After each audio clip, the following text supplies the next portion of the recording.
Hi అండి, good morning. అందరూ ఎలా ఉన్నారండి? మనమైతే బాగున్నాం అనమాట.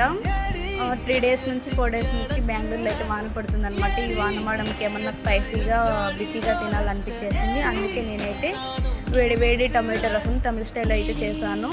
తర్వాత వైట్ రైస్ అండ్ తర్వాత వాటికి కాంబినేషన్ అయితే ఆలుగడ్డ ఫ్రై అయితే చేశాను. చాలా అంటే చాలా టేస్టీగా ఉందన్నమాట. ఈరోజు సాటర్డే కదండి, నాన్ వెజ్ తినే కావద్దు. నాన్ వెజ్ స్టైల్లో సేమ్ అదే టేస్ట్లో తినాలనిపించింది నాకైతే. అందుకే ఆలుగడ్డ ఫ్రై అయితే చేశాను. చాలా బాగుందన్నమాట. ఇంకా ఈ పాయసం అంటారా నైట్ది అనమాట. డ్రై ఫ్రూట్స్ వేసి పాలు వేసి అంతా కరెక్ట్గా వేసి ఇంగ్రీడియంట్ కరెక్ట్గా వేసి చాలా బాగా చేశాను. చాలా టేస్టీగా ఉందన్నమాట. మార్నింగ్ ఇంకా చల్లగా అయితే ఇంకా బాగుంటుంది పాయసం. సేమ్ బయట దొరుకుతుంది కదా మనకి, అలాగే ఉంది. చాలా టేస్టీగా ఉందన్నమాట.